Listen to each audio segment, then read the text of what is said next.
आपने शुरुआत जो करी उस वक्त के जो स्ट्रगल्स थे, इस वक्त के जो स्ट्रगल्स हैं, इन दोनों में क्या डिफरेंसेस आप देख पाते हो? उस वक्त और इस वक्त दोनों टाइम स्ट्रगल है। उस समय सबसे बड़ा डर था कि यार पैसा नहीं कमा पाए तो नए फील्ड में लोगों ने एक्सेप्ट नहीं किया तो लगातार 28 डेज जो आप चैलेंज लेते हो कि नहीं मुझे आपको सिखाना है, एक फिक्स टाइम पे आते हो, ट्रेन करते हो, तो ये जो कंसिस्टेंसी आपके अंदर आई, ये आई कैसे? मुझे ऐसा लगता है कि जब आप वो काम करते हो ना जो आपको सबसे ज़्यादा पसंद होता है तो फिर आपको सोचना नहीं पड़ता कंसिस्टेंसी के लिए। आपको क्या लगता है कि एक राइट गुरु, राइट मेंटोर जब किसी को ढूंढना है, what do you feel? Social media पे आप जाते हो, ऐड दिखते हैं आपको 50 गुरुज के। मैं कहता हूँ पहला लेवल, उन 50 में से मान लो आपके 8 लोग बहुत अच्छे लगे, 8 का कोर्स ले लो। आपको 8 अलग अलग स्ट्रैटेजी, 8 अलग अलग वे ऑफ डिलीवरी, 8 अलग अलग तरीके से किसी न किसी कॉन्सेप्ट को समझने का मौका मिलेगा।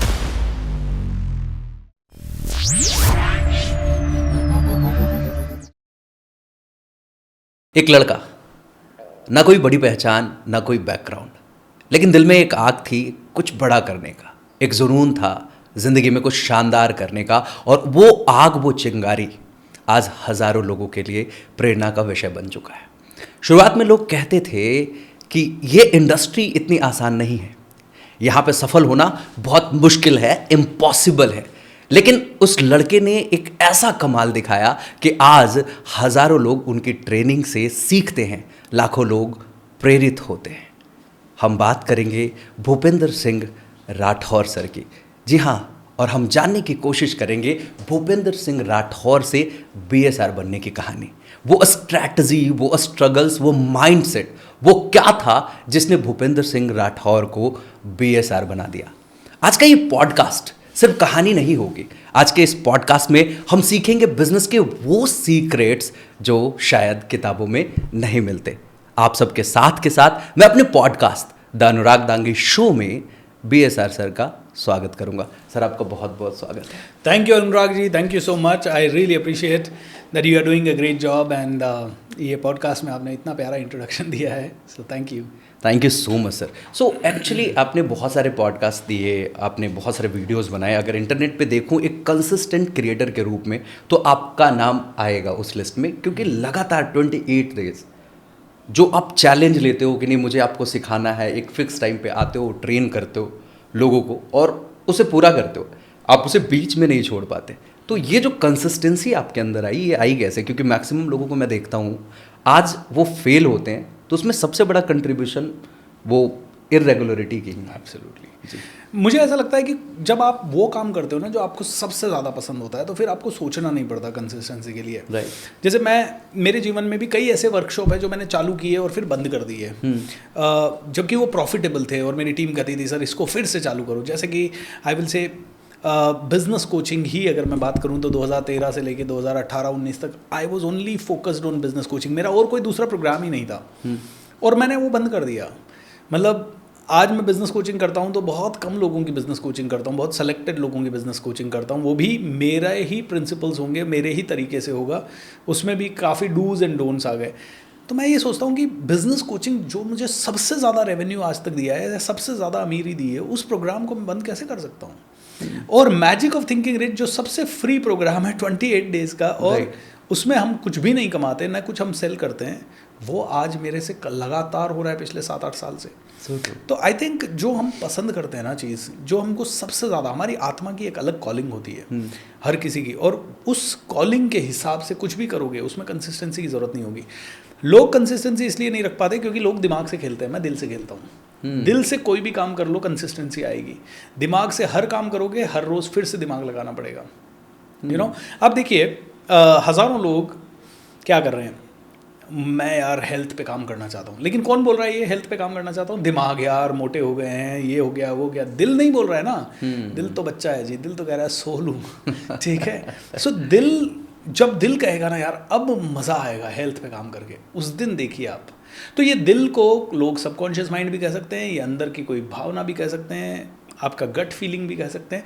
जब आपका गट, जब आपका इंस्टिंक्ट, जब आपका दिल, जब आपका हृदय, जब आपका सबकॉन्शियस माइंड बोलेगा कि मुझे ये करना है, आप देखो कोई ताकत आपको रोक नहीं पाएगी, फिर कंसिस्टेंसी ही आएगी। जितने भी ओलंपिक प्लेयर्स हैं वो दिमाग से प्लेयर्स नहीं बने, जितने भी क्रिकेट प्लेयर्स हैं वो दिमाग से नहीं बने, जितने भी नेचुरल मूवी स्टार्स है वो दिमाग से नहीं बने, वो जुनून से बने। और जुनून कहाँ होता है? सबकॉन्शियस में, दिल में, एंड वहाँ से काम करना होगा। Very nice. हमारे माइंड में हमेशा एक कैलकुलेशन चला है जब भी ज़िंदगी में कुछ करने की बारी आती है, और आप अभी जब मैं आपको सुन रहा हूँ तो कहीं ना कहीं उस मेरे कॉन्सेप्ट के ऊपर भी एक क्वेश्चन मार्क लग रहा है। आई ऑलवेज थॉट कि जब भी कोई काम शुरू करो ना तो सोचो क्या इसमें हमारा इंटरेस्ट है। ट्रू। अगर आपका उसमें इंटरेस्ट है तो फिर पूछो कि क्या ये काम करने से हमारी सेल्फ डेवलपमेंट रेगुलरली हम डेवलप कर पाएंगे। और तीसरी बात पूछो क्या ये काम करूँगा तो पैसे आएंगे। एंड द फोर्थ थिंग कि ये भी पूछो कि इस काम को करने से लोगों की लाइफ में क्या इम्पैक्ट आएगा। That is the best thing ever which will help you decide कि आपने करना क्या चाहिए। Correct. लेकिन आप जो अभी कह रहे हो कंप्लीटली मतलब it is somehow resonates, but the thing is that कि हमें सबसे अधिक प्रायोरिटाइज अपने इनर कॉलिंग को देने की ज़रूरत है। अगर हमारा इनर कॉलिंग, हमारा दिल कहता है कि ये करना है, तो फिर उस काम को कंसिस्टेंटली लंबे समय तक करने से कोई नहीं रोक सकता। दैट्स 100%। अब यहाँ पे प्रॉब्लम ये है कि हर आदमी का दिल क्या कह रहा है उसे पता नहीं है। So true. उस केस में जो आपने कहा वो ट्रू है। जब मुझे नहीं पता कि मेरा दिल क्या कह रहा है, ओके, ऑलराइट, फिर भी मुझे कंसिस्टेंसी के साथ काम करना है, तो फिर मुझे लॉजिकल ब्रेन को समझाना है और लॉजिकल ब्रेन के थ्रू दिल को समझाना है कि जो मैं कर रहा हूँ वो सबसे सही है। ओके। सो लॉजिकल ब्रेन ने क्या कहा? दुनिया में भी भला हो रहा है, मुझे भी अच्छा लग रहा है, पैसे भी आ रहे हैं, and at the same time मेरी स्किल भी बढ़ रही है। Right. जब सभी चीज़ें मैं कहे तो दिल तेरे को प्रॉब्लम क्या है? हम NLP करवाते हैं साहब, उसमें एक टेक्निक है जिसको बोलते हैं पार्ट्स इंटीग्रेशन। बोलते हैं आप ही के ब्रेन में, आप ही की बॉडी में दो अलग अलग पार्ट्स हैं। एक पार्ट कहता है मुझे ये कंसिस्टेंटली करना है, एक पार्ट कहता है मुझे ये कंसिस्टेंटली नहीं करना है। जब जो पार्ट कहता है कि कंसिस्टेंटली करना है, वो इसको सारे लॉजिक दे देगा कि भाई तू क्यों नहीं करना चाहता? मैं इसलिए नहीं करना चाहता क्योंकि मुझे नहीं पता कि मैं पीसफुल होऊंगा कि नहीं होऊंगा। तो तुझे क्या चाहिए? तुझे पीस चाहिए। हाँ, मुझे पीस चाहिए। ये कहता है भाई देख, दुनिया की हेल्प करेगा तो पीसी तो मिलेगी। जब ज़्यादा अच्छी स्किल बढ़ेगी तो कम काम करके भी ज़्यादा पैसा आ सकता है, तो पीसी तो मिलेगी। जब ज़्यादा पैसा आएगा और तू ज़्यादा लोगों को सर्व कर पाएगा तो भी तो पीसी मिलेगी। So true. जब ये वाला पार्ट इस पार्ट को समझा दे इस तरह से, तो दोनों एक जगह पे आ जाएंगे, peace, happiness, love, completely aligned. तो इसको बोलते हैं पार्ट्स इंटीग्रेशन। Very nice. तो ऐसे ही जब हर इंसान के पास दिल क्या कह रहा है ये पता नहीं है, तो दिल को समझाने का तरीका ढूंढिए। और दिल को समझाने का तरीका ढूंढ दिया, फिर वापस कंसिस्टेंसी आ जाएगी। मतलब कुल मिला के दिल और दिमाग अलाइंड होना चाहिए। कहते हैं कि सबसे लंबी यात्रा जो दुनिया में है ना, वो है 13 इंच की यात्रा, यहाँ से यहाँ की। बोले ये 13 इंच की सुरंग है, इस 13 इंच की सुरंग में कोई उतर ही नहीं पाता। यहाँ से कोई यहाँ नहीं आ पाता, यहाँ से कोई यहाँ नहीं जा पाता, यहीं पे सारा लोचा है। एंड मैंने तो यहाँ तक सुना है कि ये सुना नहीं है, ये मैं मजाक में कई बार कह भी देता हूँ, सुन भी लेता हूँ कभी। लोगों को हार्ट अटैक ज़्यादा इसलिए आ रहे हैं क्योंकि लोगों ने दिल को इग्नोर करना शुरू कर दिया पूरी तरह से। कंप्लीटली मेंटल गेम, सब माइंड से सारी चीज़ें चल रही है। Everyone, all the relations mind से चलेगी तो क्या होगा? बॉडी और नर्वस सिस्टम रिलैक्स ही नहीं हो पाएगा। बॉडी और नर्वस सिस्टम रिलैक्स नहीं हो पाया मतलब हार्ट वीक हो रहा है, क्योंकि हार्ट को कंटिन्यूअसली बर्न करना पड़ रहा है, and that's why heart attacks. It is going a deep actually. मैं कुछ और सोच के शुरू करना चाह रहा था podcast, but it is going a bit deeper and it's so interesting. Like you said कि हार्ट की सुनो, दिल की सुनो, दिल को इग्नोर कर रहे हो। मैं देखता हूँ कि पहले के लोगों को देखता हूँ तो जब उनको तकलीफ होती थी, दुख होता था तो बड़ा रोते थे। आज वो सेम लेवल ऑफ इंटेंसिटी नहीं दिखते उनके रोने में, वो कंट्रोल कर लेते हैं, मन से मना लेते हैं, हाँ ठीक है ये गुजर गया ना, ठीक है ये चीज़ें हो गई ना, ठीक है। They are accepting the things. उनका हार्ट ब्रेक भी हुआ, उनको कोई छोड़ के चली गई, छोड़ के चला गया, देर कंसोलिंग, ठीक है, it's okay, it was the part of life. But एक दौर था कि मतलब सालों साल तक वो मेमोरीज फेड नहीं होती थी, वो दिल में रहता था और उसके साथ वो कुछ कर रहे होते, उसको वो कभी ख़त्म नहीं कर पाते थे। आज इसको ख़त्म करना बहुत आसान हो गया, डिस्ट्रैक्ट हो जाते हैं, आज तू नहीं तो कोई और सही, ये वाला कॉन्सेप्ट चल पड़ा है। आपसे बात करके सच में ये फीलिंग मेरे अंदर आई कि दिल के ऊपर काम करना सच में हमने बंद कर दिया। तो कैसे, क्या करें ऐसा कि again we can start reworking on our heart? Correct. देखिए अल्टीमेट क्या चाहिए आपको, आपकी आत्मा की क्रेविंग क्या है, आपके अंदर के कॉन्शियसनेस की क्रेविंग क्या है। आदमी कहता है मुझे बहुत पैसा कमाना है, फिर क्या मिलेगा? शांति, खुशी। आदमी कहता है कि मुझे दुनिया घूम के आना है, फिर क्या मिलेगा? खुशी। सो हम लोग कहते हैं कि जब हर चीज़ को करने के बाद तुम्हें सिर्फ खुशी ही मिलेगी तो पहले खुशी हो लो, फिर दूसरी चीज़ कर लेंगे। बोलते खुशी के लिए क्यों कर रहे हो, खुशी से तो कर लो। और खुशी से करना कोई बहुत बड़ा मुश्किल काम नहीं है। कई लोग कहते हैं सर मैं रोज जॉब पे जा रहा हूँ, मैं कैसे खुश हो जाऊँ। अरे भाई मेरे सुन मेरी बात, जिस जॉब पे जा रहा है ना उसने तेरे बच्चे के कपड़े दिए, उसने तेरे बच्चे की स्कूल की फीस दी, उसने तेरा प्लेट में रोज खाना भरा, तेरा बिजली का बिल दिया, और तू अभी भी खुश नहीं हो रहा है। अपने प्रोफेशंस को ही गालियां दे रहे हो। हाँ। अपने ही लोग जो आपके लिए कर रहे हो उनको आप कहीं ना कहीं तो क्रिटिसाइज कर रहे हो।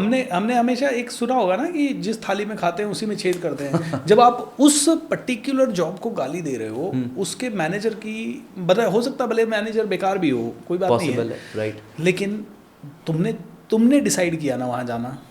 मैनेजर ने थोड़ी डंडा मार के तुम्हें रोज बुलाया, तुम छोड़ दो काम। नहीं छोड़ूंगा कैसे सर, क्यों नहीं छोड़ोगे, तुम तो खुश नहीं हो ना। घर परिवार लेकिन सर घर परिवार चलाना है सर, गारंटी क्या है दूसरी जॉब अच्छी मिलेगी, दूसरा मैनेजर अच्छा मिलेगा, तो फिर करो ना। और करो तो खुशी से करो। जियो तो हर पल ऐसे जियो जैसे कि आखिरी हो। क्या बात, यू नो कितना प्यारा सा गाना है कि ए जिंदगी रफ्तार से चल पड़ी, जाते हुए हमसे यही कहकर गई, तुम्हारा है वक्त तुम्हारा जो एक बार गया तो आए ना दोबारा। समझ लो जरा ये हवाओं का इशारा, मेरे यारा अपना हर दिन ऐसे जियो जैसे कि आखिरी हो। कितना प्यारा सा एक 4 लाइन थी गाने की, और उसने हमें ऐसा संदेश दे दिया, अगर इसको भी सुन लेना आदमी तो वो समझ जाएगा कि कल खत्म हो सकती है, परसों खत्म हो सकती है। हम आज परिवार से झगड़े कर लेते हैं, दोस्तों से झगड़े कर लेते हैं, और कितनी सी बातों पे, कभी थोड़ी सी पैसों की बातों में, कभी थोड़ी सी इतनी सरल बात पे कि यार ये इंसान मेरी बात मान क्यों नहीं रहा, इसको मेरी बात माननी चाहिए, इसको मेरी बात सुननी चाहिए, अब मैं नहीं सुनूंगा इसी बात। अच्छा तुमने बात कर लिया, कल पता लगा वो इंसान ही नहीं रहा ना, तो तुम अपने आप को कभी ज़िंदगी में माफ़ नहीं कर पाओगे। तुम्हें लगेगा यार मैं जाते जाते उससे लड़ लिया यार, गिल्ट में चले जाओगे। मैं इसको ऐसे रिलेट कर पा रहा हूँ, मेरे दादाजी, मेरे को घर से कॉल आया कि दादाजी की तबीयत सही नहीं है, और उस वक्त पता नहीं काम को लेके इतना पैशनेट हुआ करते थे ना कि बस लगता था कि बस काम ही सब कुछ है। मेरे सेशन चल रहे थे, सेशन मतलब that was a normal class, उसको एक दिन पोस्टपोन कर देते तो कुछ बहुत बड़ा नुकसान नहीं हो सकता था। बट आई थॉट कि ये 9 to 11 का जो सेशन है ना, ये मैं लेके निकलूँगा, और मैं वो सेशन कंप्लीट करता हूँ और मैं घर पहुँचता हूँ, लेकिन मेरे जाने के मुश्किल से 40-45 मिनट पहले दादाजी गुजर जाते हैं, और ये लाइफ लॉन्ग रिग्रेट रहता है मेरे को यार, कम से कम एक बार आखिरी अलविदा तो कह सकते थे उनको, एक बार सुन तो लेते क्या कुछ वो कहना चाहते होंगे। अब बड़े मैकेनिकल होते जा रहे हैं हम लोग, मतलब ये पैसों की भाग दौड़ में, इज्जत रिस्पेक्ट की भाग दौड़ में, रिकग्निशन की भाग दौड़ में कहीं ना कहीं अपना बहुत कुछ छूट रहा है। इसको रिटेन करने की ज़रूरत है, and I am really thankful कि आपके जो वीडियोज़ हैं, और आज जो जिस तरीके से लोगों को आप ट्रेन कर रहे हो स्पिरिचुअलिटी को लेकर के, जो लोगों के अंदर एक जगा रहे हो कि yes by being calm from inside we can lead the world, it's amazing, truly awesome.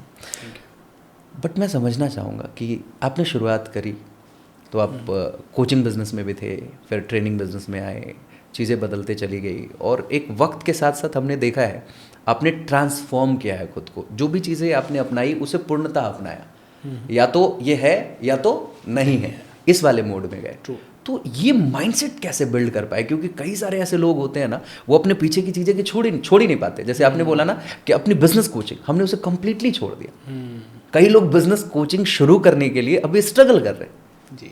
आपका एक अच्छा नाम है, आपकी एक गुडविल है, लोग मानते हैं कि if BSR is saying something, yes I should adopt it, I should agree, आप फिर भी उसको क्विट कर पाए। ये स्ट्रांग माइंडसेट कैसे बिल्ड कर पाए आप?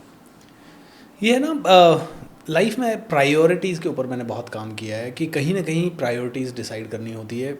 जब मैं कॉर्पोरेट ट्रेनिंग कर रहा था तो मुझे अचानक से दिमाग में आ गया कि इसमें तो मेरा करियर एक लेवल के ऊपर नहीं जा सकता। तो मैंने कहा नेक्स्ट लेवल क्या होगा। कॉर्पोरेट ट्रेनिंग को चलती हुई को छोड़ा, मेरे 250 क्लाइंट थे, और मैंने कहा नहीं जाऊँगा इनके पास, अब आगे होके कॉल आएगा कर लेंगे, धीरे धीरे बंद करेंगे। पहले हम अग्रेसिवली उन्हीं को मेल करते रहते थे, मैसेज करते रहते थे, फिर उनसे ज़्यादा काम आता रहता था। हमने वो बंद किया और हम सिर्फ बिज़नेस कोचिंग में चले गए, और 10 बिजनेसमैन के साथ पहला बैच बना। और जब बिज़नेस कोचिंग मैंने बहुत की तो एक लेवल पे मेरे को लगा कि ऑनलाइन में मेरे को नहीं समझ में आ रहा था बिज़नेस कोचिंग कैसे करनी है, तो मैं ऑनलाइन में चला गया। बिज़नेस कोचिंग में भी एक झटका भी मेरे को एक बार लगा कि मेरी टीम के कुछ लोगों ने छोड़ा मुझे, और उसके कारण मेरी बिज़नेस कोचिंग थोड़ी कम हुई प्रैक्टिस। लेकिन फिर हम ऑनलाइन में थोड़ा समझ नहीं पाए, बट बाद में फिर से बिज़नेस कोचिंग ज़बरदस्त हमारी चली कोविड के बाद। बट तब तक पता क्या हुआ था, जब ऑनलाइन में सुबह सुबह हम कमांडो ट्रेनिंग कर रहे थे, राइट, तो हमारा माइंडसेट ये हो गया था कि वही करना है जो दिल से सबसे ज़बरदस्त होता है। आज मैं आपको बताऊं, पिछले 2 दिन की कहानी अगर मैं आपको बताऊं, तो मैं कमांडो ट्रेनिंग के कारण रात को मान लो 1 बजे सोया हूं, किसी भी कारण से ट्रैवलिंग वगैरह जो भी था, और कमांडो ट्रेनिंग हमारी होती है सुबह 5 बजे, 4:30 बजे मैं उठ जाता हूँ और 5 बजे कमांडो ट्रेनिंग करता हूँ। तो 2 दिन से नींद नहीं हुई है। लेकिन ऐसी सिचुएशन के बावजूद भी पिछले 7 साल से कमांडो ट्रेनिंग मुझसे नहीं छूटी है। लोग कहते हैं सर लाइव जाने की क्या ज़रूरत है, मुझे मज़ा आता है, मुझे अच्छा लगता है। और अच्छा इसलिए लगता है क्योंकि परसों अचानक ऐसे ही मैंने रैंडम लोगों से शेयरिंग ली। एक लेडी ने शेयर किया कि उनकी बॉडी के अंदर ना 17 गांठें हो गई थी, और वो सारी गांठों के कारण वो पिछले 20 साल से, 15 साल से, 10 साल से परेशानी थी भयंकर। उनका बेटा पैदा हुआ या बच्चा पैदा हुआ, बच्चे को गोद में नहीं उठा सकती थी, इतना पेन होता था। बोलते सर मैंने सारे डॉक्टर्स दिखाए, 17 ऑपरेशन मेरी बॉडी के कराए, मेरे ठीक नहीं हुआ, और फिर कोई नई गांठ आ जाती। मेरा कैंसर का इलाज चला है सर, बट पता नहीं आपका कमांडो ट्रेनिंग अटेंड किया और मेरी ये सारी दवाइयाँ गायब हो गई, सारा दर्द गायब हो गया। क्या बात। एक लड़का कांतिलाल बेड रिडन था और magic of thinking rich attend करने लगा और अचानक से ठीक हो गया। डॉक्टर्स ने कहा था कभी नहीं उठ पाएगा, जबकि उठ भी रहा है, पैसे भी कमा रहा है आज, और अपना जो गरीब परिवार से है तो 17-18 लाख का लोन हो गया था इन सब के कारण, वो पैसा भी चुका दिया है। अभी एक लड़की ने शेयर किया कि सर मुझे 55 साल की हूँ मैं, मतलब एक मैम थी, उन्होंने शेयर किया 55 साल की हैं, बचपन से अस्थमा की दवाइयाँ ले रही है, और अस्थमा है बचपन से, पैदा होते ही। बोले 55 साल की उम्र तक कभी दवाइयाँ नहीं छूटी। बोले आपका हमने 5 दिन 7 दिन MRCF करके हमारा एक प्रोग्राम होता है, mind massive result creation formula, मतलब वो प्रोग्राम करते ही हमारी दवाइयाँ कंप्लीट छूट गई सर। जो 55 साल में नहीं हुआ वो आपके 5 दिन में कैसे हुआ। अब वो मुझसे पूछते हैं आपने कैसे क्या किया ऐसा, मैंने कहा मैंने तो कुछ नहीं किया। बट मुझे ऐसे फीडबैक मिलने लगे कि जब भी मैं स्पिरिचुअल काम कर रहा हूँ लोग हील हो रहे हैं, लोगों के बरसों पुराने प्रॉब्लम्स ठीक हो रहे हैं। कोई कहता है कि सर बस आप जिस दिन घर आए थे ना, बस उस दिन के बाद से चीज़ें चेंज हो गई। मैं कोई ऐसा इसमें घमंड नहीं कर रहा हूँ किसी तरह का, लेकिन मुझे भगवान ने बार बार ऐसा सिग्नल दिया कि तू थोड़ा स्पिरिचुअल काम कर, तू ज़्यादा हेल्प कर सकता है। और मेरे टीचर ने भी मुझे कहा कि बेटा तू बिज़नेस कोचिंग तो करता है, उससे तू पैसा कमा रहा है, बस यही रीज़न है ना, अगर तू मान ले तेरे को 2 ऑप्शन दिया जाए, बिज़नेस कोचिंग एंड स्पिरिचुअलिटी, और पैसा वाला वर्ड बीच में से हटा दिया जाए, तो तू नेचुरली क्या करना चाहेगा। मैंने कहा मैं spiritual coaching, life coaching, mindset coaching करना चाहूँगा, ना कि किसी की बैलेंस शीट बैठ के देखना चाहूँगा। क्योंकि मुझे ऐसा लगता है उससे मैं दिल पे काम कर सकता हूँ। दिल दवा है, माइंड से आप पैसे कमा रहे हो लेकिन बीमारी है वो। आप कहोगे नहीं नहीं क्या बात कर रहे हो आप, माइंड से मैं पैसे कमा रहा हूँ और वो बीमारी है। भूपेंद्र तुमने भी तो पैसे कमाए। हाँ तो मैंने बीमारी कमाई। आप कहोगे क्या बात कर रहे हो, पैसा बीमारी है? नो, पैसा बहुत अच्छा है, लेकिन उस पैसे कमाने की प्रोसेस में जो हम इनह्यूमन हो रहे हैं, जो मैकेनिकल हो रहे हैं, जो अभी आपने बात कही, जो हम फ्रस्ट्रेटेड हो रहे हैं, जो हम ओवर कॉम्पिटिटिव हो रहे हैं, जहाँ ज़रूरत नहीं है वहाँ पे भी तनाव ले रहे हैं, ज़रूरत नहीं है वहाँ पे भी दिन में भाग रहे हैं, रात में भाग रहे हैं, पता नहीं क्या क्या कर रहे हैं, वो जो है वो बीमारी बना रहा है। पैसा नहीं है बीमारी, पैसे कमाने का तरीका, और हर वक्त पैसा ही पैसा, ये बीमारी तो है। और नहीं तो क्या, अगर कोई व्यक्ति हर वक्त कहे शराब शराब शराब, तो बीमारी है ना। चाहे शराब का नशा हो या पैसा का नशा हो, नशा नशा है। तो लोग कहते हैं कि नहीं यार पैसे का नशा बुरा थोड़ी है, मैं पैसे कमा रहा हूँ तो इंजॉय कर रहा हूँ। 90% पैसे कमाने वाले लोग क्या कर रहे हैं बताओ आप? पैसे कमा के और महंगे कपड़े, और महंगे जूते, और महंगी घड़ियाँ, और महंगे होटल्स, और महंगे ट्रिप्स, ये तो सारा का सारा नशा है जो बढ़ता ही जा रहा है। So true. और जो शराब पी रहा है वो क्या कर रहा है? वो भी यही कर रहा है, और ज़्यादा महंगी शराब, और ज़्यादा शराब, और ज़्यादा शराब, और ज़्यादा शराब। तो कहते हैं कि पैसा कमाओ लेकिन पैसे से अटैच मत हो, पैसा कमाओ लेकिन पैसे से आई हुई लग्जरी से अटैच मत हो। आज मुझे कई बार, कई मायनों में मैं पॉलिटिशियंस को बड़ा सम्मान भी करता हूँ। मैं कहता हूँ यार उनके पास इतना पैसा है कि वो दुनिया की चाहे जो हीरे मोती पहन सकते हैं, लेकिन वो सफ़ेद कुर्ता पजामा पहन के घूमते रहते हैं। राइट। क्योंकि उनके पास टाइम नहीं है कि कौन सा पैसा, कौन सा कपड़ा पहनूं। उनको ऐसा नहीं है कि उनको पैसों से मोह नहीं है, वो तो बहुत ज़्यादा मोह है, लेकिन मैं एक छोटे से पार्ट की अप्रिसिएशन कर रहा हूँ। किसी भी अच्छे या बड़े से बड़े पॉलिटिशियन के हाथ में कोई मतलब फैंसी ये नहीं होंगी, डायमंड रिंग्स नहीं होंगी, जबकि वो चाहे तो पूरी दुनिया का डायमंड खरीद सकते हैं। लेकिन एक मिडिल क्लास ना 50,000 रुपये महीना कमा के 5 लाख पे पहुंचेगा, उसके हाथों में डायमंड रिंग आ जाएगी। क्योंकि हम लोग एक ऐसी दुनिया में जी रहे हैं जहां हमारा आत्मसंतुष्टि सिर्फ इसी चीज़ में रह गई है कि दूसरे से महंगी चीज़ है क्या मेरे पास, शो ऑफ। Show off. और उस पूरी प्रोसेस में हो क्या रहा है, क्या हो रहा है आपको पता है? आपके न्यूरॉन्स डैमेज हो रहे हैं, आप वीक हो रहे हैं। आज आदमी सुसाइड क्यों कर रहे हैं? आज आदमी तलाक क्यों ले रहे हैं? छोटा सा घर में झगड़ा हुआ तलाक, छोटा सा झगड़ा जिसकी कोई सिग्निफिकेंस। पहले के ज़माने में लोगों के सर फूट जाते थे, हस्बैंड वाइफ एक दूसरे से इतनी लड़ाई कर लेते थे, उसके बाद भी तलाक वर्ड भी नहीं था। कोई कहेगा नहीं पहले के ज़माने में अवेयरनेस नहीं थी, सिस्टम नहीं था, अब सिस्टम है तो क्यों ना लें। नहीं भाई, अब सहन शक्ति नहीं है, ये बोलो। पहले पति परमेश्वर ही होता था, आज पति परमेश्वर नहीं है। क्यों? पति तो पति है, पति तो मेरे जैसा ही तो है, मेरे बराबर का ही है, उसको फ्रीडम है तो मुझे भी होनी चाहिए। पति से तो कोई भी महिला तू तड़ाक कर लेगी। हमारे ऋषि मुनि जो थे ना, वो बहुत सात्विक सिस्टम्स उन्होंने बनाए थे। उन्होंने यूं ही नहीं बनाया था कि पति परमेश्वर है, या उन्होंने यूं ही नहीं बनाया था कि नारी घर की लक्ष्मी है। कि भाई वो घर की लक्ष्मी बोला गया ना, तो मर्द थोड़ा डरेगा उसका डिसरिस्पेक्ट करने में कि लक्ष्मी है, नाराज़ हो गई तो पैसा चला जाएगा। अगर पति को परमेश्वर बता दिया, तो हमारे ऋषि मुनि कहते थे कि पति को अगर परमेश्वर बता दिया तो थोड़ी तो नारी डरेगी उसके ऊपर कुछ भी डायरेक्टली अटैक करने से पहले या उसको गाली गलौज करने से पहले। आज की नारियां कहती है कौन सा पति परमेश्वर, और आज का पुरुष कहता है कौन सी पत्नी मेरी लक्ष्मी। मेरे तो यार ये तो पत्नी तो मेरी घर में है, अच्छा दूसरी वाली भी मेरे को अच्छी लग रही है, ऑफिस जाते हैं कौन सी पत्नी पीछे पीछे आती है, उसके साथ भी अफेयर चलाते हैं। तो हमने ना जब दिमाग से ज़्यादा दे रहे हैं, जी रहे हैं, जैसे जैसे पैसा बढ़ रहा है, सारे काले धंधे आप देख लो बढ़ रहे हैं। ओके, एप्स्टीन फाइल अभी थोड़े दिनों पहले आपने नाम सुना, जितने भी अरबपति खरबपति वो सारे उसमें इन्वॉल्व। सोचो क्या वो भक्ति में इन्वॉल्व नहीं हो सकते थे? So true. क्या वो बहुत ज़्यादा परोपकार में इन्वॉल्व नहीं हो सकते थे? So true. तो आई वॉन्ट टू से ये क्यों हो रहा है? क्योंकि दिमाग से ही दिन रात खेला जा रहा है, और दिमाग का भगवान पैसा हो गया है। दिल का भगवान इंसान है, दिमाग का भगवान पैसा है। इसीलिए पैसा बढ़ रहा है, इंसानियत ख़त्म हो रही है। मैं आपसे यहाँ पे कोई जजमेंट नहीं मांगूंगा, बट मैं ये समझना चाहता हूँ, क्योंकि बहुत सारी महिलाएं हैं वो मिलती हैं, तो वो कहती हैं कि महिलाओं को मैनिपुलेट किया गया है बहुत लंबे समय से। बिल्कुल 100% सही है। और उन्हें लक्ष्मी का दर्जा दे दिया गया और उनको बहला फुसला के रखा गया, जबकि होना ये चाहिए था कि हम इक्वल हैं, पुरुष एंड महिला दोनों इक्वल हैं, एंड इक्वालिटी के साथ ज़िंदगी को आगे बढ़ानी चाहिए, जो अगर अभी के परिदृश्य में देखा जाए तो लाने की कोशिश भी करी जा रही है। तो इसके दुष्परिणाम भी देखने को मिल रहे हैं, and you are already talking about that. लेकिन आप इसे रोक नहीं पाएंगे।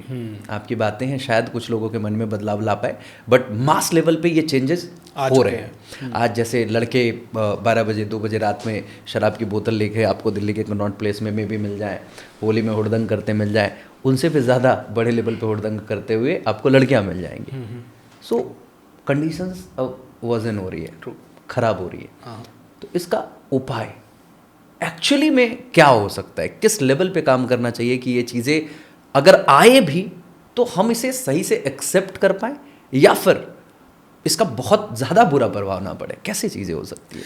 देखिए, इसके लिए ना राम राज्य लाना पड़ेगा, यही उपाय है। जो आ पाएगा नहीं आ पाएगा पता नहीं, लेकिन कहते हैं कि हर युग में धर्म की स्थापना करने के लिए भगवान आते हैं किसी न किसी रूप में। राइट। तो राम राज्य ही होना पड़ेगा। राम राज्य में क्या हो सकता है? सबसे पहला तो कुछ जिम्मेदार लोग जिनके पास बहुत बड़ा विजन हो, वो आए सत्ता के अंदर। ठीक है, वो जब सत्ता के, जैसे दुबई की बात करें तो एक शेख आया। अब देखिए, पाकिस्तान भी मुस्लिम कंट्री है और दुबई भी मुस्लिम कंट्री है, राइट। लेकिन वहाँ पे लड़कियाँ आधी रात को भी अकेली घूम सकती हैं। राइट। ओके, अगर उनका मुंह खुला हुआ भी है, बुर्का नहीं भी पहना है तो भी चल सकता है। पाकिस्तान में यही हुआ तो पता नहीं उस महिला के साथ क्या होगा। सही। और वो डेवलपमेंट, इतनी साफ़ सफाई है, पाकिस्तान में बहुत गंदगी है। मतलब देखिए, दोनों मुस्लिम कंट्रीज़ है, बट एक में इतना बड़ा डेवलप। तो जैसे ही वहाँ सत्ता में कुछ अच्छे लीडर आ गए, तो उन्होंने उस कंट्री को पूरी तरह से चेंज करना शुरू कर दिया। अब उनका विजन है दुनिया का सबसे बड़ा स्कूल, सबसे बड़ी अच्छी इमारतें, सबसे ज़्यादा पर्यटन, सबसे नंबर 1 इकोनॉमी, सुरक्षा, इन्वेस्टमेंट, रियल एस्टेट, सब कुछ वो कहते हैं हम हर चीज़ में नंबर 1 बनना है। तो ऐसी सत्ता है जो नंबर 1 बने, नंबर 1। उसके बाद उसमें महिलाओं की भागीदारी बहुत ही अच्छी, और वो महिलाएं ऐसी महिलाएं हों जो रियल में स्पिरिचुअल बैकग्राउंड भी थोड़ा रखती हों। देखिए आज मुझे ना बड़ा बोलना चाहिए, हर एक आदमी को बोलना चाहिए देश के इसके ऊपर, लेकिन कई लोग बोलते नहीं हैं क्योंकि विवाद छिड़ जाता है। और इस वीडियो पे अगर विवाद छिड़े तो बड़ा मुझे कोई खेद नहीं है। आज कई बार हम बोलते हैं यार ये लड़कियां छोटे कपड़े पहनती है ना इसलिए रेप हो जाते हैं। कई बार कई लोग बोलते हैं ऐसा कि लड़कियों को छोटे कपड़े नहीं पहनने चाहिए इसलिए रेप हो जाती हैं। और फिर कई लड़कियां कहती है तुम अपने लड़कों को संस्कार नहीं सिखाओगे क्या, हम छोटे कपड़े पहनेंगे। और उनमें से कुछ लड़कियां ऐसी भी होती है जो कुल्फी नावेद या आप समझ गए होंगे कि कौन है, और इस तरह के गर्ल्स भी हैं जो किसी भी तरह के कपड़े किसी भी हद पे पहन रही हैं। और थोड़े दिन पहले हमारी महामहिम राष्ट्रपति द्रौपदी जी मुर्मू को भी एक बयान लाना पड़ा कि अगर कोई भी लड़की इस तरह के इतने वल्गर कपड़े पहन के निकले तो उसके सारे सोशल मीडिया अकाउंट हटा दो, है ना। ऐसी द्रौपदी जी मुर्मू जैसी महिला चाहिए जो ऐसा बोल्ड डिसीजन ले पाए। और उस डिसीजन पे कुछ पाखी सावंत करके है, उन्होंने बयान दिया कि ये लड़कों के लिए क्यों नहीं हो सकता, हमारी फ्रीडम पे क्यों है, लोग कुछ भी कर रहे हैं उनको भी तो दो। मुझे लगता है कि हमारे समाज में ऐसी महिलाएं ऊपर आनी चाहिए जो द्रौपदी जी मुर्मू जैसी हैं, जो कि सच में लड़कियों को ये कह सके कि यार आप छोटे कपड़े पहनो नो प्रॉब्लम, लेकिन एक इज्जत के साथ, एक नज़ाकत के साथ। मुझे तो लगता है कि आप किसी भी महिला को देख लो, जब वो ट्रेडिशनल कपड़े पहनती हैं कितनी सुंदर लगती हैं, कितनी प्यारी लगती हैं। हमें क्यों अमेरिका को कॉपी करना है, हमें क्यों अपनी संस्कृति को हटाना है। इट्स नॉट अबाउट कि आप पहन सकते हो या नहीं पहन सकते हो, आप पहन सकते हो, लेकिन क्या वो बहुत ज़्यादा, हाँ आप घर में अपने कंफर्ट के हिसाब से ढीले पजामे पहनो, सब कुछ पहनो, और लेकिन पूरे कपड़े पहनने में कहाँ कोई इशू है, नहीं होना चाहिए। ये कोई डिबेट का विषय नहीं है, और कोई इस पर डिबेट भी करता है तो करे ना। तो जो आपने कहा कि कहाँ से शुरू करें, तो ऐसी एक जिम्मेदार गवर्नमेंट आए, ऐसी जिम्मेदार गवर्नमेंट में ऐसे जिम्मेदार लीडर्स आएँ, वो इतने पावरफुल हों कि उनकी बात पूरी दुनिया सुन सके, और वो फिर लॉजिकल तरीके से, बहुत ही प्यारे तरीके से समाज की हर एक कुरीति के ऊपर बात कर सकें। जैसे कि अगर नशा है या ड्रग्स है तो युवाओं को वो या जेन ज़ी को एड्रेस कर सकें कि बेटा इसकी जगह बड़ा नशा करो, कौन सा कामयाबी का नशा। और वो कामयाबी के नशे के लिए सिस्टमैटिक रूप में आज मेरे प्रोग्राम में आके हज़ारों लोगों के नशे छूटे हैं। अभी एक महिला ने 3 दिन पहले शेयर किया कि सर मेरे पति की शराब छूट गई आपके प्रोग्राम से। क्या बात। And I was so happy. एक महिला ने कहा सर मेरा बेटा जो नशा करता था उसका नशा छूट गया। एक लड़का हमारे सुधीर जी करके हैं, वो बचपन से मतलब काफ़ी समय से सिगरेट पीते थे, चेन स्मोकर थे, सिगरेट छूट गई उनकी। तो जब ऐसे चीज़ें हमारे कुछ प्रोग्राम से हो सकती है तो गवर्नमेंट को ऐसे प्रोग्राम्स पे नज़र डालनी चाहिए कि यार अगर BSR और BSR जैसे 100 ट्रेनर्स से इस तरह के प्रोग्राम से नशा छूट सकता है तो क्यों ना इन प्रोग्राम्स को सिस्टमैटिकली प्रमोट करें। मूवी से पैसा कमा सकते हो, हमारे प्रोग्राम से भी कमा सकते हो भाई। तो मूवी को प्रमोट कर रहे हो, मूवी इकोनॉमी है, मूवी रोजगार देती है, बनाओ ना मूवी मोटिवेशन के ऊपर, बनाओ ना मूवी इस तरह की जो पूरी दुनिया को शिफ्ट कर सके, चेंज कर सके। लेकिन कौन सी सरकार बनाना चाहेगी, क्योंकि मोटिवेशनल स्पीकर्स थोड़े ग्लैमरस इतने नहीं है ना। मूवी ग्लैमरस है, उसमें मार धाड़ ये वो, लेकिन अगर दिमाग लगाया जाए तो ऐसी मूवीज़ बनाई जा सकती है जो ट्रांसफॉर्मेशन ला सके, ऐसा चरित्र गढ़ा जा सकता है। आज से 1000, 10,000, 5,000 सालों से पॉल्यूशन नहीं हुआ। 5, 10, 10,000, 15,000 सालों में किसी तरह का ग्लोबल वार्मिंग नहीं हुआ। 5, 10, 15,000 सालों में कहीं पे भी धरती पे इम्बैलेंस नहीं हुआ। पिछले 10, 20, 25 सालों में जंगल कट गए, ऑक्सीजन की कमी हो रही है, AQI लेवल ख़त्म हो रहा है, प्रदूषण भयंकर लेवल पे बढ़ रहा है, मतलब बीमारियां फैल रही है, कोविड वगैरह पता नहीं क्या क्या आ रहा है, पूरी दुनिया शट डाउन हो रही है। पहली बार पूरी कायनात में ऐसा मौका आया कि दुनिया शट डाउन हो गई पूरी। ऐसा क्यों हुआ, सोचो तो सही। और आज भी नहीं सोच रहे हैं और कह रहे हैं नहीं नहीं मेरे को नहीं सोचना यार इसके बारे में, मैं तो पैसा कमा के बड़ा आदमी बन जाऊं, मेरे को तो सोचना पड़ेगा। मैं मोटिवेशनल स्पीकर हूँ, मैं बिजनेस कोच बन के पैसा भरने के लिए अपने अकाउंट में नहीं आया हूँ। और 200-500 बिजनेसमैन को मैंने बड़ा बना दिया, कहने को तो उन 500 बिजनेसमैन को बड़ा बना दिया, उससे इकोनॉमी बढ़ गई, उससे रोजगार मिल गया, ये सब चीज़ें हो गई। लेकिन फिर भी क्या मैं बैलेंस क्रिएट कर रहा हूँ? या मैं और बीमार लोग पैदा कर रहा हूँ? मुझे अब ऐसे लोग पैदा करने हैं जो 500 साल तक की लेगेसी क्रिएट कर सकें, जिनकी ज़िंदगी में पीस हो और जिनके हार्ट में लव हो। एंड हार्ट में लव एंड पीस, काम भले दिन रात करो लेकिन पीस एंड लव के साथ, जो ह्यूमैनिटी को ऊपर रखें, इंसानियत को देखें, ना कि हिंदू और मुसलमान को देखें। तो जब मैं ये सारी चीज़ें बातें करता हूँ थोड़ा इमोशनल हो जाता हूँ, आई एम सॉरी, लेकिन मुझे ऐसा लगता है कि समाज को चेंज करने के लिए कुछ अच्छे लीडर्स आने चाहिए। एंड बातें ना भ्रष्टाचार से ऊपर उठनी पड़ेगी, बट आई डोंट नो, आज जैसे आपने कहा कि हमें बातें ही कर सकते हैं, चेंज होगा कि नहीं होगा, कब होगा, उसके लिए तो कोई अवतार को ही जन्म लेना पड़ेगा। और मैं कहता हूँ क्यों ना आप और मैं अवतार तो नहीं है, लेकिन अवतार जैसा बनने का प्रयास कुछ अंश तो बन ही सकते हैं, अंश तो बन सकते हैं, कुछ कंट्रीब्यूशन, कुछ 0.01% तो दे ही सकते हैं। So true. एक भी जिंदगी बचाई तो हमने जीवन दान दिया। और मैं बड़ा खुश होता हूँ, एक बार है ना, आज से 2014 की या 15 की बात है, हम लोग विमेन, आज इंटरनेशनल विमेंस डे है बाय द वे, आज हम उसी दिन प्रोग्राम कर रहे हैं। यस। तो इसी दिन मैं करीब 6-7 साल पहले, कोविड के 2-3 साल पहले, मैं एक प्रोग्राम कर रहा था, करीब 600-700 महिलाएं थी। एंड लास्ट में जब मैंने प्रोग्राम का समापन कर रहा था तो एक लेडी, एक बच्ची थी, वो रो रही थी पीछे। तो मैंने उसको स्टेज पे बुला लिया, मैंने कहा बेटा स्टेज पे आके शेयर करो, क्यों रो रहे हो, क्या हो गया? तो वो स्टेज पे पहले तो रोती रही काफ़ी देर, फिर माइक लेके बोलती आज सब लोग आप सर को थैंक यू बोलें। मैंने कहा ये क्यों बोल रही है? बोलती आज का दिन वो दिन है, मैं इसलिए रो रही हूँ क्योंकि आज का दिन मैं मरने वाली थी, मैं सुसाइड करने वाली थी। मैं सिर्फ इंतज़ार कर रही थी कि मेरी बहन सर के प्रोग्राम में जाए और पीछे से मैं सारी तैयारी करके बैठी हुई थी। लेकिन पता नहीं मेरी बहन को क्या लगा कि उसने मेरे को आज अकेला नहीं छोड़ा, वो ज़बरदस्ती मेरे पीछे पड़ के मुझे इस प्रोग्राम में ले आई। और आज मैं आप सबको सामने कहती हूँ, I will not commit suicide, I will live. और उसका वीडियो भी हमारे पास आज तक है। Actually when you are talking about it, it's really amazing. मैं भी जब उसको याद करता हूँ ना, मुझे लगता है कि इतना बड़ा चीज़, मतलब ये ना, ये असली कमाई है। जब उस लेडी का वो हुआ 1 साल के बाद ना, वो मेरे लिए मिठाई लेके आई, क्योंकि 1 साल बाद उसकी शादी हुई। I really felt so empowered. मैंने कहा यार, एक बच्ची का मैंने माइंड अगर चेंज करके उसकी सुसाइड बचा ली, और एक नहीं, ऐसे कई लोग हमारे पास आए। सो ट्रू, जो शायद आपके तब तक खबर भी नहीं पहुंचती। I agree. So true. आज मैं AI और बिजनेस कोच के रूप में काम कर रहा हूँ, लोगों को हेल्प कर रहा हूँ, दैट्स ग्रेट।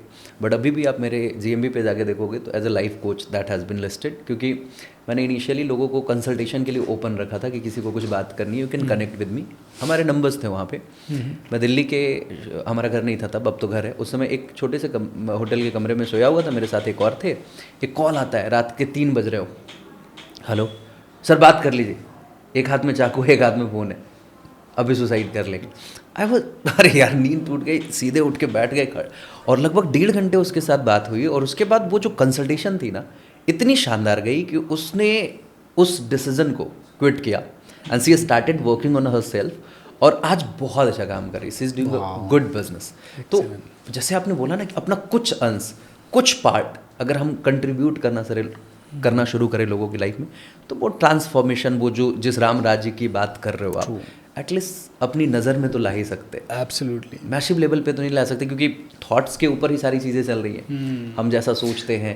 और अभी जब आप बात कर रहे हो ना, मेरे को एक थॉट आ रहा है। राइट। हम दोनों ने कहा क्या पता ये पॉसिबल है कि नहीं, लेकिन अभी जब हम बात कर रहे हैं, मेरे को लगा ये पॉसिबल है। और क्या एग्जाम्पल आया? वो एग्जाम्पल आया कि अंग्रेज़ जब भारत में आए तो भारतवासी उनसे खफा हो गए थे, मतलब कि यार ये जाएं बस। और मंगल पांडे ने सबसे पहले आंदोलन शुरू किया था। राइट। 1857 की क्रांति हुई थी। झांसी की रानी ने आंदोलन शुरू किया था उसी वक्त। और उस समय अंग्रेजी सत्ता इतनी पावरफुल थी कि वो, मतलब जलियांवाला बाग जैसे हत्याकांड हुए, जहाँ एक ही घंटे में 1400-1500 लोगों को गोलियों से भून डाला। और मतलब अंग्रेजी सेना सब कुछ थी, है ना। तो उस समय भी उन लोगों को भी लग रहा होगा यार इम्पॉसिबल है यार, क्या ही हमारे कोई कर एक दो पाएगा, लोगों से right. क्या होगा, पूरे भारत को कैसे आज़ाद कराएंगे एक दो सही लोगों बात। की इस क्रांति से। लेकिन हुआ ना, हुआ। So true. तो अभी अभी आपसे बात करते करते ये थॉट आया कि हो तो सकता है, टाइम लग क्या सकता है बात लेकिन है। होगा। हो सकता है कि हमारे मरने के, हम जो क्रांति लिख के जाएं वो हमारे मरने के बाद और ज़्यादा पावरफुल हो, और आने वाले समय में 100 साल लग सकते हैं, भले 200 साल लग सकते हैं, पर हो तो सकता है, पूरी दुनिया ट्रांसफॉर्म हो सकती है। वेरी नाइस, बहुत बढ़िया, शानदार। By the way, now let's come to some questions related to your professional journey. जी। लाइक अभी हम स्पिरिचुअलिटी की ओर कंप्लीटली डिवोट कर चुके हैं। आप सुंदरकांड पाठ कराने का एक संकल्प ले चुके हैं, आप रेगुलर बेसिस पे रिसाइट कर रहे हो। मतलब इट्स सो इंस्पायरिंग। मतलब आई एम फीलिंग लाइक कि यार कई बार रेगुलर चैंटिंग तो मैं करता हूँ, बट एक टाइम है कि बस कर लिया और उसके बाद दिन भर बाकी के काम में बिजी होते हैं। बट आप उसके अलावे भी आप कुछ भी कर रहे हो, you are having the almighty in your mind, in your words, everywhere. ये सच में कमाल है। बट अगर हम प्रोफेशनल जर्नी की बात करें तो आपने शुरुआत जो करी उस वक्त के जो स्ट्रगल्स थे, और आप अभी जिस दौर पे हो, ट्रांजिशन के फेज में हो, इस वक्त के जो स्ट्रगल्स हैं, इन दोनों में क्या डिफरेंसेस आप देख पाते हो? उस वक्त और इस वक्त दोनों टाइम स्ट्रगल है। उस समय सबसे बड़ा डर था कि यार पैसा नहीं कमा पाए तो, नए फील्ड में लोगों ने एक्सेप्ट नहीं किया तो, सो ट्रू। हमें कोई गाइड करने वाला भी नहीं था उस समय। उस समय ना ऐसे डिटेल्ड, आजकल जैसे मेंटरिंग होती है, So कोई true. ट्रेनर बनना चाहता है तो डिटेल्ड मेंटरिंग, और कोई भी आओ और बन जाओ और सीख लो। उस समय ऐसा कुछ नहीं होता था, न इतना फेसबुक था, न ये सारी चीज़ें थी, व्हाट्सएप एंड ऑल। तो जर्नी बहुत डिफ़िकल्ट लगती थी, डर बहुत ज़्यादा लगता था। लेकिन उस वक्त ना ज़रूरतें बहुत ही कम थी, 20,000 रुपये महीना, 15,000 रुपये महीने की ज़रूरतें थी। तो अंदर से एक हौसला भी था कि यार इतना तो कमा ही लेंगे, वर्स्ट से वर्स्ट केस क्या होगा, जो नौकरी वापस कर लेंगे। राइट। बट जब करने लगे तो यस, वेबसाइट भी खुद ही बनाई, खुद की, डेटा कहीं से निकाला, मार्केटिंग करने के तरीके निकाले, कैसे करें मार्केटिंग। आज तो बहुत इजी है, फेसबुक को पैसा दो और कल भीड़ आ जाएगी आपके पास। सो उस समय के चैलेंजेस ये थे, और उस समय के डर जो थे वो कई लेवल पे थे, क्योंकि घर में कुछ था नहीं, दीदी की शादी हो चुकी थी, मेरी शादी चलने वाली होने वाली थी, उसके लिए मेरे लिए लड़की देखी जा रही थी, घर हमारा छोटा था, भाई की शादी मेरे बाद होना है, मतलब जिम्मेदारियाँ बहुत ज़्यादा थी। तो डर का लेवल ही कुछ अलग था। मतलब मैं कहूँगा कि डर के आगे जीत है वाला ही हिसाब किताब रहा, कि डर के बावजूद कदम कैसे ना कैसे उठा लिया और ठीक है। आज डर नहीं है, आज डर 1% भी नहीं है, क्योंकि इतने सालों में जो काम किया है, इतने सालों में जो ब्रांड बनाई है, इतने कनेक्शंस बनाए हैं, उन सब से मुझे पता है कि कमा के खाना मेरे लिए अब दिक्कत नहीं है। आज मैं मेरी पूरी टीम हटा दूँ, एक भी वीडियो ना बनाऊँ, वापस से गुमनाम की ज़िंदगी जीने लग जाऊँ, तो भी मुझे पता है कि मेरे घर परिवार के लिए जितना पैसा ज़रूरी है वो तो कहीं से भी आ जाएगा। तो आज वो डर बिल्कुल नहीं है। आज सिर्फ दुविधा है, दुविधा है कि एक मन कहता है स्पिरिचुअलिटी में पूरा डिवोट कर दो अपने आप को, ठीक है। तो मैं क्योंकि स्पिरिचुअलिटी और साइंस को जोड़ना चाहता हूँ, मैं लोगों को सिखाना चाहता हूँ कि साइंस में जो कहा गया है वो सब स्पिरिचुअल है।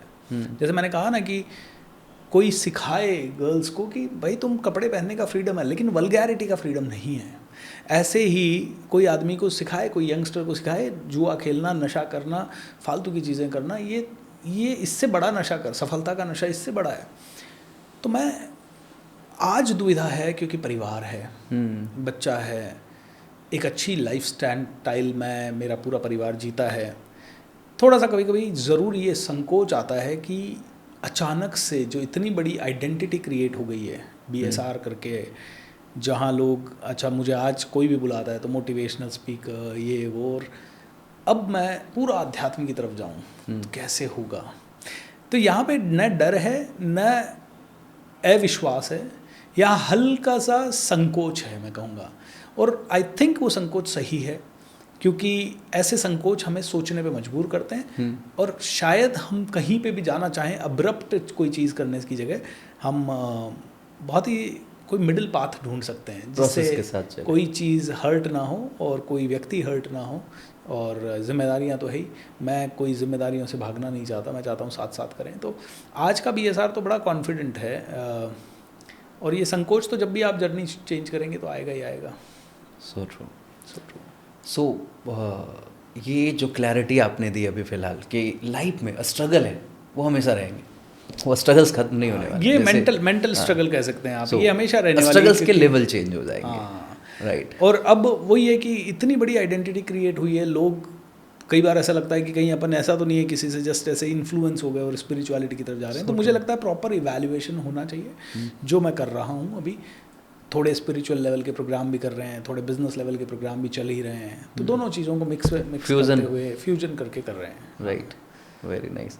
मतलब बिजनेस ओनर्स को भी आप स्पिरिचुअल बना दे रहे हो ताकि बिजनेस कोचिंग में मैं स्पिरिचुअलिटी डाल रहा हूँ। इनफैक्ट मैं कह रहा हूँ स्पिरिचुअल बिजनेस कोचिंग करना है। ये भी तो सबसे बढ़िया आइडिया है ना, लाइक एज यू सेड कि ट्रांसफॉर्मेशन पे काम करना है, तो it is a good idea कि आप बिजनेस पर्सन्स को, जो ओनर्स हैं, उन लोगों को जब आप ट्रेन कर रहे हो स्पिरिचुअलिटी इंटीग्रेट करके, तो आप ऑफिसेज में जो देखते हो कि गलत तरीके से जिसको कह सकते हैं एडवांटेज लिए जाते हैं लड़कियों के, चीज़ें होती हैं, वो सारी चीज़ें कहीं ना कहीं बदलेगी अगर उनके माइंडसेट के लेवल पे काम किया जाए तो। तो इट्स नाइस कि ये जो फ्यूज़न की बात आप सोच रहे हो ना, I feel that should be continued. बाकी कंप्लीटली स्पिरिचुअल होना, लाइक अब तो बाबा ही बनना है, अब सिंपल सी बात है कि भाई I started preaching to the people. मैं कॉर्पोरेट बाबा बनना चाहता हूँ, मैं बाबा नहीं बनना चाहता, क्योंकि है ना, मैंने अध्यात्म के ऊपर थोड़ा देखा कि हाँ, अगर मुझे सन्यासी बनना है तो घर छोड़ना होगा, फिर मेरे पिताजी मेरे नहीं हैं, फिर मुझे लगता है कि मुझे वो शिक्षा तो नहीं देनी है लोगों को। और हाँ, अगर भगवान ने चाहा और कभी हाथ पकड़ के उधर ले गए तो बात अलग है। बट मैं क्या चाहता हूँ, मैं चाहता हूँ कि मैं सबके बीच में रहूँ और उस तरह से रहूँ जैसे कमल रहता है पानी के बीच में, कीचड़ के बीच में। मतलब मैं चाहता हूँ कि मेरे पास पैसों का ढेर पड़ा हो और मेरा भाई कहे या मेरे घर का परिवार का कोई सदस्य या कोई रिलेटिव कहे यार ये पैसा मेरे को दे दो, मेरी जान बच जाएगी, और मैं कहूँ ले लो। मतलब मैं उस लेवल पे आना चाहता हूँ। मैं उस लेवल पे आना चाहता हूँ जहाँ मेरा पैसा सिर्फ मेरा हो ही नहीं, मेरे लिए मेरी एक भी डिज़ायर शेष ना बचे। मतलब मुझे ना कपड़ों की डिज़ायर बचे, ना मुझे जूतों की डिज़ायर बचे, ना मुझे अच्छे खान पान की डिज़ायर बचे। मैं चाहता हूँ कि मुझे कुछ भी ना मिले और मेरा सब कुछ दुनिया के काम आ जाए। मैं 1000 करोड़ कमाऊँ और 1000 करोड़ के 1000 करोड़ ऐसे कामों में लगा दूँ जहाँ मेरे घर में कोई पैसा ना आए, भले ट्रस्ट बना के कैसे भी करके। उसका तरीका क्या निकलेगा मुझे नहीं पता, but I really want to live a life of a monk without being a monk. That's what I can say. Awesome. By the way, final conclusion की ओर बढ़ते और मैं समझना चाहता हूँ कि शुरुआत हमने कंसिस्टेंसी से की थी, and consistency comes for many reasons. कई लोग ऐसे होते हैं जो कुछ चीज़ शुरू करते हैं और उनको एक बेटर किक मिल जाता है और उनको लगता है I am made for it and they keep on going. लेकिन कई लोग ऐसे होते हैं जिनको किक मिलता है, एक लेवल पे जाते हैं और फिर वहाँ से एक फेज़ आता है, डिक्लाइनिंग फेज। वो गिरना शुरू करते हैं, उनके वर्क रिकॉग्नाइज नहीं होते उस लेवल पे। उनको लगता है मैं एफर्ट्स तो लगा रहा हूँ बट मिल क्या रहा है ultimately, whether it may be money, recognition, anything. तो at that point of time उनके पास दो रास्ते होते हैं कि उसी काम को करने का कोई और नया तरीका ढूंढ ले ताकि कुछ और बेटर कर सके, या दूसरा रास्ता होता है इसको क्विट करके कुछ और करे। आपकी नज़र में बेहतर रास्ता क्या होता है? देखिए, अगर ऐसा बिजनेस कोई कर रहा है जिसमें कोई और व्यक्ति पैसा कमा रहे हैं, जैसे मान लो कोई व्यक्ति टाइल्स का बिजनेस कर रहा है या कैमरास का बिजनेस कर रहा है, और इसी बिजनेस में इस सिटी में कोई 10 दुकानें हैं, 10 में से 5 कमा रही है और 5 नहीं कमा रही है, इसका मतलब बिजनेस में पोटेंशियल है। उस समय आपको स्ट्रैटेजी चेंज करनी चाहिए। लेकिन अगर आपको लग रहा है 5 दुकानें हैं और या 10 दुकानें हैं और 10 दुकानें 100 रुपये पहले कमाती थी और 10 की 10 अभी कोई 50 रुपये पे आ गई, कोई 40 पे आ गई, कोई 30 पे आ गई, कोई 20 पे आ गई, यानी कि अब ये बिजनेस डाइंग बिजनेस हो रहा है। मतलब मार्केट में शिफ्ट आ चुका है ना। तो अब धीरे धीरे टाइम है, आपको बिजनेस ही चेंज करना पड़ेगा।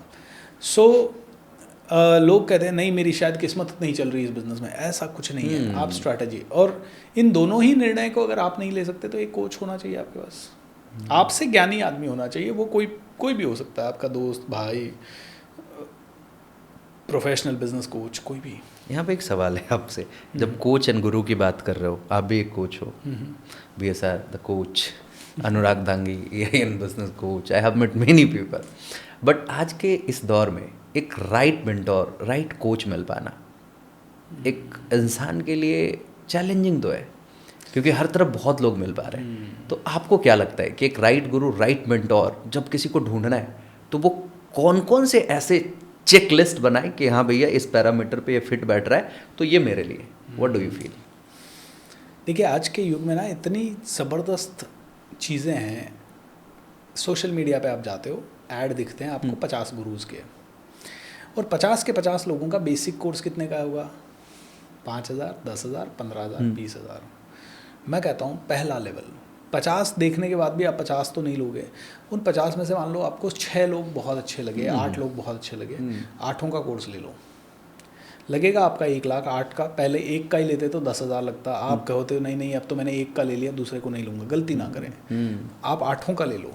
आपको 8 अलग अलग स्ट्रैटेजी, 8 अलग अलग वे ऑफ डिलीवरी, 8 अलग अलग तरीके से किसी ना किसी कॉन्सेप्ट को समझने का मौका मिलेगा। पहली चीज़, जब आप ये 8 का ले लोगे ना, तो इनमें से आपको 1 या 2 या 3 बहुत अच्छे लगेंगे जो जेन्युइन लगेंगे, और जो आपको बहुत पसंद है, जेन्युइन लग रहे हैं, आपकी वैल्यू सिस्टम, बिलीफ सिस्टम के हिसाब से आपको गाइड कर रहे हैं, उन 2 या 3 को शॉर्टलिस्ट करो और उनमें से एक का पहले बड़ा कोर्स ले लो।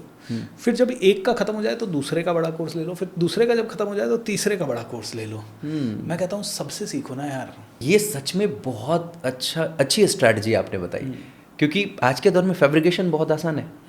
आप देखोगे सब कुछ फैब्रिकेटेड है, पीआर का दौर है। आज आप बड़े मैगजीन्स में अगर आपको फीचर होना है, पैसे दो, हो जाओगे। आप बड़े न्यूज़ चैनल पे फीचर होना चाहते हो, पैसे दो, हो जाओगे। पॉडकास्ट भी आज सेम फॉर्मेट में चीज़ें चल रही है, पैसे दो, हो जाओगे। इवन आपको टेस्टिमनी चाहिए, रिव्यू चाहिए, यूजीसी वीडियो चाहिए, देयर आर पीपल, पैसे दो, हो जाएंगे। आज अगर इंस्टाग्राम वगैरह पे देखोगे बहुत सारे इन्फ्लुएंसर्स हैं, दूसरे के लिए रिव्यू वीडियोस बना रहे होते हैं। क्या मिलता है उनको? फ्री के कुछ प्रोडक्ट्स मिल गए या 2, 4, 5, 10, 50,000 रुपये मिल गए, and they are creating videos. So see, इस वजह से कहीं ना कहीं मार्केट को मैनिपुलेट किया जाता है। एंड लोग जब डिसीजन मेकिंग पे आते हैं कि भाई अपन को क्या चुनना है, तो वहाँ पे वो चुनते हैं जो ज़्यादा दिख रहा होता है, वो चुनते हैं जिसके बारे में ज़्यादा लोग बात कर रहे होते हैं, वो चुनते हैं जिसकी अथॉरिटी इस तरीके के चीज़ों के ज़रिए बिल्ड की जाती है। यहाँ पे आपने ये जो बताया ना, ये सच में कमाल का था कि भाई थोड़े पैसे खर्च कर लो, एंट्री लेवल के प्रोडक्ट्स उसके खरीद लो 2, 4, 5 हज़ार रुपये के, और उससे खुद एनालाइज करो कि भाई ये मेरे काम का है भी या नहीं। मतलब seriously it's a great thing. मैं करता हूँ, आप भी करते हो, बट ये मैं नहीं सोच पा रहा था कि ये बात लोगों को बताई जा सकती है। आपके जरिए लोगों तक पहुंची, सच में कमाल है, ऑसम है। सो गाइज, आज वो कहते हैं ना कि आंखें खुली रखिए इन हादसों के शहर में, पता नहीं क्या हो जाए पहर दो पहर में। भाई साहब, आप अगर ज़िंदगी को सही तरीके से जीना चाहते हो, आप चाहते हो कि आपसे कभी गलत डिसीजंस हो ही ना, तो आप यकीन मानिए कि ऐसा कभी नहीं पॉसिबल है। आप गलत डिसीजंस लोगे, और अगर नहीं लोगे तो आपके लाइफ की जो सक्सेस का जो वो लेवल होगा, वो लेवल अचीव हो ही नहीं पाएगा। आप कहीं ना कहीं दूसरे लोगों को देख करके, जो दूसरे लोग जहाँ तक पहुँचे उसी लेवल तक पहुँच पाओगे। वहाँ से आगे पहुँचने के लिए आपको क्या करना पड़ेगा? एक्सप्लोर करना पड़ेगा, लोगों को सुनना पड़ेगा। सर को सुन रहे हो, और भी ट्रेनर्स को सुनते हो, मेंटर्स को सुनते हो। आज AI आपके हाथ में है, you can explore from there as well. आप बड़े बड़े बिजनेस पर्सन्स, पहले तो बिजनेस पर्सन्स आके बात नहीं करते थे, जिन्होंने हज़ारों करोड़ की कंपनियाँ बना दी। इंटरनेट आज इतना कमाल हो चुका है कि they are also talking, they also want to guide. वो पॉडकास्ट कर रहे हैं, people are going to their home, उनके वो घर दिखा रहे हैं, उनकी पूरी लाइफ जर्नी दिखा रहे हैं, और वो जो चीज़ें शेयर कर रहे हैं अपने पॉडकास्ट पे, वो सच में कमाल है। मेरा भी मन है कि आने वाले समय में सेम काइंड ऑफ पॉडकास्ट शुरू करूँ, कि ये जो नॉर्मल सिटिंग में हम लोग कर रहे हैं ना, हम चाहते हैं कि BSR सर के घर पे पहुँचें, आराम से उनके खेत खलिहान, गाँव जवार जो भी है राजस्थान आपके पहुंचा जाए, और चीज़ों को जाना जाए कि आपने कैसे शुरू करा। आप बता रहे हो कि देखो ये वो जगह थी जहाँ पे बचपन में हमारे साथ ये हुआ, ऐसे हुआ, मतलब इस टाइप की चीज़ें लोगों तक पहुँचे, तो वो कॉन्क्रीट लर्निंग निकल के आ पाएंगी। राइट, पॉडकास्ट में जब हम बातें करते हैं तो वो चीज़ें कहीं ना कहीं अनटच्ड रह जाती है। वहाँ पर एक लेवल तक ही हम चीज़ें सोच सकते हैं। अभी आपके पास इतना कुछ है, हम निकाल कितना कुछ पाए? आपका मुश्किल से 1%। आप पब्लिक स्पीकिंग कोच रहे हैं, आप बिजनेस कोच रहे हैं, कॉर्पोरेट ट्रेनर्स रहे हैं, आप मोटिवेशनल स्पीकर हैं, आपके लाइफ में हज़ारों लोगों के साथ आपका इंटरेक्शन हुआ होगा, बट हम आपसे ले कितना पाए? बहुत ही छोटा सा। तो वो जो फॉर्मेट होगा ना, वो सच में मज़ेदार होगा। आई वुड लव अगर आप इन फ्यूचर हम लोग कनेक्ट करें, और कभी आप जाओ राजस्थान, प्लीज़ इनवाइट मी। करते हैं कुछ बढ़िया एक फॉर्मेट इस तरीके से, ताकि एक इंस्पिरेशनल जर्नी के, जैसे गांव के लोग, अब आपके आसपास के चाचा, मौसा, ऐसे लोग मिलते हैं ना बहुत सारे लोग। अब वो बता रहे हैं आप, अरे ये तो ऐसे था, अरे इसको तो देखते थे, ये तो ये करता था सी, अरे हम तो कभी सोचे ही नहीं थे ये कर जाएगा। ये चीज़ें सब निकल के आए ना तो वो मज़ेदार होगा, और उसको देखना भी लोगों के लिए लगेगा कि हाँ भाई BSR सर की लाइफ जर्नी, BSR सर की ज़िंदगी में, क्योंकि आपकी वीडियोज़ में तो बहुत सारी लर्निंग है। आपने जितनी भी चीज़ें यहाँ पे शेयर करी, मुझे लग रहा है कि इसमें से मोस्ट ऑफ द थिंग्स आपने the magic of thinking rich में कर ली होगी, अपनी कमांडो ट्रेनिंग में कर ली होगी। मैं पटना में था, और एक हमारे मतलब आप गुरु के हो उनको, क्योंकि I have learned a lot of things. उनकी कोचिंग क्लासेस नहीं ली, बट उनके साथ बैठ के एक बड़े भाई वाला रिलेशन रहा, उनसे बहुत कुछ हमने सीखा। बट जब आपका नाम निकला कि BSR सर के साथ एक्चुअली आज हमारी मुलाकात हुई, पटना में ही आपसे मुलाकात हुई थी, तो उन्होंने बोला अरे यार उनका जो कमांडो ट्रेनिंग है ना, क्या कमाल का ट्रेनिंग है। मैं उस बंदे को उस चीज़ के लिए मैं बहुत अप्रिसिएट करता हूँ, and that was really a great thing for me. I truly love कि यार people like you are inspiring the world, people like you are just transforming this universe, I would say actually. और the magic of thinking rich इतना कमाल का episode है आपका कि मैं उसे एक्सप्लेन नहीं कर सकता। सब कुछ थॉट से। मैंने जब पॉडकास्ट चैनल शुरू किया था सर, 0 सब्सक्राइबर थे, एक भी सब्सक्राइबर नहीं था मेरे चैनल पे। मुझे जानने वाले भी लोग गिने चुने होंगे। और पहले गेस्ट कौन?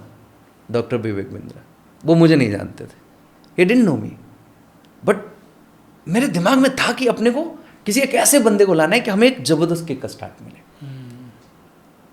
और उस समय वो पॉडकास्ट भी नहीं करते थे, वो न्यूज चैनल्स में भी जाने से मना करते थे, but my things, my strategy, my plans worked, और वो हो गया। सेकेंड गेस्ट उस समय के सेंसेशन रहे खान सर।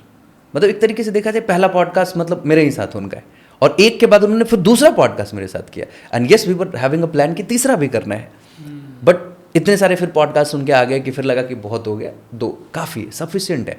तो मुझे लगता है कि थॉट के लेवल पे हम काम करें ना तो कुछ भी पॉसिबल है, anything is possible. I am thinking कि आज लोगों को इन्वाइट करना चाहते हैं कि भाई इस गेस्ट को अपने चैनल पे बुलाना चाहते हैं, सब्सक्राइबर नहीं है, आपकी कोई एग्जिस्टेंस नहीं, कैसे कर लेंगे आप?